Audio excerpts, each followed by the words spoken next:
नमस्कार प्यारे साथियों, आप सभी का स्वागत है मेरे YouTube channel Sonu Mishra classes में। तो आज हम देखेंगे प्रश्न संख्या 61 से प्रश्न 100 तक, है ना। ये एंशिएंट हिस्ट्री का क्वेश्चन है, एमसीक्यूज चैप्टर वाइज, है ना। और हर टॉपिक वाइज क्वेश्चन को हम करेंगे। तो आज का जो वीडियो होने वाला है ये तीसरा वीडियो है। तो आप सभी 2 वीडियो नहीं देखें, जा करके देख लेंगे, प्ले लिस्ट में पड़ा हुआ है, ठीक है। तो चलिए 61वां प्रश्न को देखते हैं। सिंधु घाटी सभ्यता का गोदीबारा लोथल यहाँ पर स्थित है। कहाँ पर? तो इसका सही जवाब जो होगा ऑप्शन ए, गुजरात, है ना। सिंधु घाटी सभ्यता का गोदीबारा लोथल जो कि कहाँ पे है? गुजरात में है। इसका चर्चा मैंने कई बार किया है कि लोथल जो गुजरात में स्थित है, ठीक है। अगला प्रश्न है आप सभी के बीच, आर्यन जनजातियों की प्राचीनतम बस्ती कहाँ पे है? तो इसका सही जवाब जो ऑप्शन सी, सप्त सिंधु, है ना। सप्त सिंधु जो कि आर्यन जनजातियों की प्राचीनतम बस्ती है। अगला प्रश्न आप सभी के बीच, सिंधु अर्थव्यवस्था की ताकत थी, क्या थी ताकत? तो कृषि, है ना। अगला प्रश्न आप सभी के बीच, निम्नलिखित में से किस देश ने भारत से मोहनजोदड़ो से प्रसिद्ध नर्तक कन्या की प्रतिमा वापस देने के लिए कहा गया है? तो इसका सही जवाब जो होगा ऑप्शन डी, पाकिस्तान। अगला प्रश्न है, सिंधु घाटी सभ्यता में कालीबंगा निम्नलिखित में से किसके लिए प्रसिद्ध है? तो कालीबंगा, है ना, मिट्टी के पात्र के लिए। यहाँ से मिट्टी के बर्तन का साक्ष्य मिला है कालीबंगा से, है ना। और कालीबंगन कहाँ पे है? तो राजस्थान में, ठीक है। तो ये बात आप याद रखेंगे। अगला प्रश्न आप सभी के बीच, महाभारत का प्रारंभिक नाम क्या था? तो महाभारत का प्रारंभिक नाम था जय संहिता, है ना। महाभारत के लेखक कौन है? तो वेद व्यास, है ना। और पुराण का रचयिता कौन है? तो लोमहर्ष या उग्रश्रवा माने जाते हैं, ठीक है। वेद के संकलनकर्ता कौन है? तो श्री कृष्ण द्वैपायन वेद व्यास, है ना। इसी तरह महाभारत के प्रारंभिक नाम क्या था? जय संहिता। और महाभारत के लेखक कौन है? तो वेद व्यास, है ना। तो याद रखेंगे आप सभी। अगला प्रश्न आप सभी के बीच, निम्नलिखित वैदिक संहिताओं में से भारतीय संगीत का उद्गम किस में खोजा जाता है? तो इसका सही जवाब जो ऑप्शन बी, सामवेद। सामवेद जो कि संगीत से संबंधित वेद है, इसे संगीत का जनक भी कहा जाता है, ठीक है। अगला प्रश्न आप सभी के बीच, जिस मनीषी पंडित ने दक्षिण भारत का वर्गीकरण किया था वे थे कौन? तो इसका सही जवाब है ऑप्शन सी, अगस्त्य, है ना। अगला प्रश्न, सिंधु घाटी का कौन सा एक स्थल पाकिस्तान में है? इसका सही जवाब जो ऑप्शन डी, हड़प्पा। हड़प्पा जो कि सिंधु घाटी का एक स्थल है जो पाकिस्तान में स्थित है, ठीक है। अगला प्रश्न है, प्राचीनतम भारतीय सभ्यता का नाम बताएं। तो इसका सही जवाब जो ऑप्शन ए, सिंधु घाटी सभ्यता। अगला प्रश्न है, विषम शब्द ज्ञात करें। विषम शब्द इसमें कौन है? तो इसमें है विष्णु पुराण। ध्यान दें कि यहाँ पे सामवेद, यजुर्वेद और ऋग्वेद जो कि एक वेद है, जबकि विष्णु पुराण एक पुराण है ना। तो इसमें विषम क्या होगा? तो विष्णु पुराण, ठीक है। अगला प्रश्न है, विशाल स्नानागार कहाँ मिला था? तो इसका सही जवाब होगा ऑप्शन सी, मोहनजोदड़ो में, है ना। मोहनजोदड़ो में विशाल स्नानागार और अन्नागार मिला था, है ना। अगला प्रश्न, सिंधु घाटी की सभ्यता के लोग किसकी पूजा करते थे? इसका सही जवाब होगा ऑप्शन बी, पशुपति, है ना। और सिंधु घाटी सभ्यता के लोग मातृ देवी की पूजा भी करते थे, ठीक है। तो ये बात ही महत्वपूर्ण याद रखेंगे आप सभी। अगला प्रश्न है, निम्नलिखित में से कौन एक सिंधु घाटी सभ्यता के खोजकर्ता थे? तो सिंधु घाटी सभ्यता के खोजकर्ता थे कौन? तो ऑप्शन बी, दयाराम साहनी, है ना। दयाराम साहनी ने ही हड़प्पा सभ्यता की भी खोज की है 1921 में, और मोहनजोदड़ो की खोज की है रखाल दास बनर्जी ने 1922 ईस्वी में, ठीक है। ये बात आप याद रखेंगे। अगला प्रश्न है, निम्नलिखित में से किसका मेल सही है? तो आप इसमें मेल ध्यान देंगे आप सभी, है ना।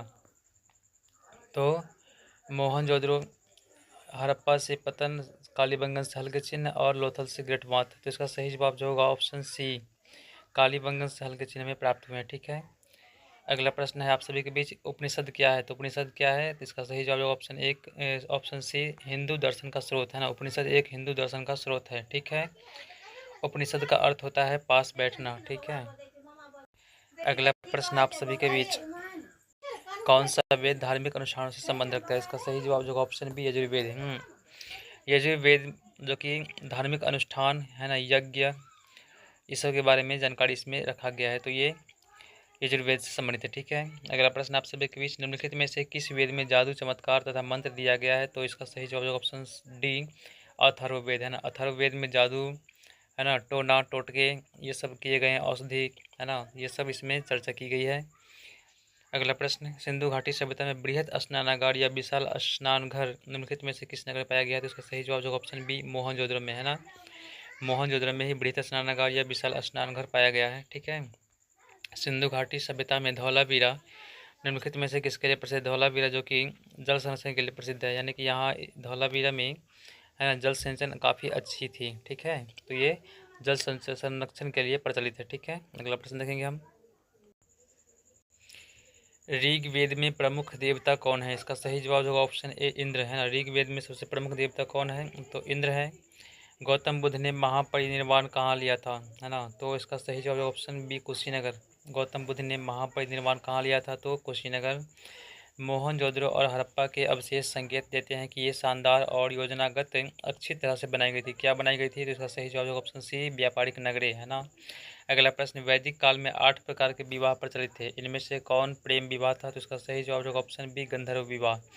गंधर्व विवाह जो कि वैदिक काल में 8 विवाह में प्रचलित विवाह था। ठीक है, अगला प्रश्न है, सिंधु घाटी सभ्यता में लोथल निम्नलिखित में से किसके लिए प्रसिद्ध था? तो लोथल जो कि बंदरगाह के लिए प्रसिद्ध था, याद रखेंगे आप सभी। और लोथल कहाँ पे है? तो गुजरात में है। ठीक है, अगला प्रश्न, निम्नलिखित में से कौन सा वेद वेदत्रयी का भाग नहीं है? तो आप सभी को बता दें कि वेद 4 हैं, ऋग्वेद, यजुर्वेद, सामवेद और अथर्ववेद, जो कि वेद त्रयी 3 ही हैं, है ना। कौन कौन? तो ऋग्वेद, यजुर्वेद और सामवेद, है ना। तो ये तीनों जो वेद है ये वेद त्रयी हैं। तो इसका सही जवाब जो होगा ऑप्शन डी अथर्ववेद, है ना। इसमें वेद त्रयी का भाग अथर्ववेद नहीं, अथर्ववेद बाद में इसकी रचना हुई है ना, बाद में इसका संकलन हुआ है, तो ये आधुनिक वेद माना जाता है इसे। ठीक है, सबसे पुराना वेद याद रखेंगे आप सभी ऋग्वेद, सबसे आधुनिक वेद कौन सा है? तो अथर्ववेद। ठीक है, हड़प्पाई स्थल मांडा किस नदी किनारे है? तो ये इसका ऑप्शन होगा ऑप्शन ए चेनाब नदी, है ना। हड़प्पाई स्थल मांडा जो कि चेनाब नदी के तट पर स्थित है। अगला प्रश्न, किस नदी के निकट ऋग्वेद सभ्यताएं सबसे अधिक थी? तो इसका सही जवाब होगा ऑप्शन बी सरस्वती। किस नदी के निकट ऋग्वेद सभ्यताएं सबसे अधिक स्थित थी? तो ये सरस्वती, है ना। अगला प्रश्न, निम्नलिखित में से किस हड़प्पा केंद्र के बारे में माना जाता है कि मेसोपोटामिया के साथ सीधा समुद्र व्यापार था? तो इसका सही जवाब होगा ऑप्शन बी लोथल। ऋग्वेद का कौन सा मंडल पूर्णतः सोम को समर्पित है? तो इसका सही जवाब जो होगा ऑप्शन सी नवा मंडल, है ना। ऋग्वेद का नवा मंडल जो कि सोम देवता को समर्पित है ना। अगला प्रश्न देखेंगे हम। भारत का कौन सा क्षेत्र एक समय अवंतिका के नाम से जाना जाता था? इसका सही जवाब जो होगा ऑप्शन डी मालवा। अगला प्रश्न, निम्नलिखित में से किस हड़प्पा कालीन स्थल से हॉल का टेराकोटा प्राप्त हुआ है? इसका सही जवाब जो होगा ऑप्शन बी बनावली से, है ना। बनावली से हॉल का टेराकोटा प्राप्त हुआ है ना। इसका प्रमाण यहाँ से मिला है बनावली से। ठीक है, अगला प्रश्न, निम्नलिखित में से वह शासक कौन था जिसने राज सिंहासन पर बैठने के लिए अपने पिता बिंबिसार की हत्या कर दी? तो इसका सही जवाब जो होगा ऑप्शन बी अजातशत्रु, है ना। अजातशत्रु जो कि बिंबिसार की हत्या कर दी, और यह पितृहंता, है ना, पितृहंता भी कहा जाता है। ठीक है, अगला प्रश्न, किस प्रकार का मृतभांड भारत में द्वितीय शहरीकरण के प्रारंभ का प्रतीक माना गया है? तो इसका सही जवाब जो होगा ऑप्शन बी उत्तरी काले पॉलिश संयुक्त बर्तन, है ना। अगला प्रश्न, राजस्थान में माउंट आबू पर दिलवारा मंदिरों का निर्माण निम्नलिखित में से किस धर्म के अनुयायियों द्वारा किया गया था? तो राजस्थान में माउंट आबू पर दिलवारा मंदिर का निर्माण जो कि जैन धर्म के अनुयायी के द्वारा किया गया था। जैनियों के पहले तीर्थंकर कौन थे? है ना, जैन धर्म के पहले तीर्थंकर कौन है? तो ऋषभदेव, है ना। 23वें तीर्थंकर कौन है? तो पार्श्वनाथ। और 24वें कौन है? तो महावीर स्वामी। ठीक है, और जैन धर्म के संस्थापक भी महावीर स्वामी को ही माना गया है ना। अगला प्रश्न, त्रिपिटक धार्मिक ग्रंथ है किसका? तो बौद्ध धर्म का, है ना। त्रिपिटक धार्मिक ग्रंथ किसका है? तो बौद्धों का। ठीक है, अगला प्रश्न, महावीर की माता का नाम क्या है? तो इसका सही जवाब जो ऑप्शन डी त्रिशला। महावीर की माता का नाम क्या है? त्रिशला, है ना। और गौतम बुद्ध की माता का नाम क्या है? तो महामाया। ये बात आप याद रखेंगे, महावीर की माता का नाम त्रिशला जबकि गौतम बुद्ध की माता का नाम महामाया, है ना। अगला प्रश्न, निम्नलिखित में से जैन धर्म का कौन सा त्रिरत्न नहीं है? त्रिरत्न नहीं है ये बोला गया है ना। इसका सही जवाब जो होगा ऑप्शन सी सही दृष्टि, है ना। सही दृष्टि जो कि त्रिरत्न नहीं है, बाकी सही विश्वास, सही ज्ञान और सदाचरण ये सभी जैन धर्म का त्रिरत्न है। ठीक है, अगला प्रश्न, जैन धर्म तथा बौद्ध धर्म दोनों ही निम्नलिखित में से किसमें विश्वास कर नहीं करते हैं? इसका सही जवाब जो होगा ऑप्शन सी ये जाति व्यवस्था में ये लोग विश्वास नहीं करते हैं। ठीक है, तो इस प्रकार हमने आज के वीडियो में आप सभी के बीच 40 प्रश्न को रखा। आप सभी अपना अपना स्कोर अवश्य बताएं कमेंट बॉक्स में कि आप सभी ने कितना प्रश्न को सही किया, है ना।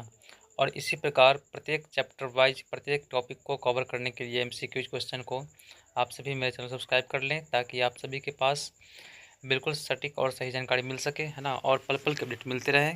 ठीक है, जय हिंद, जय भारत।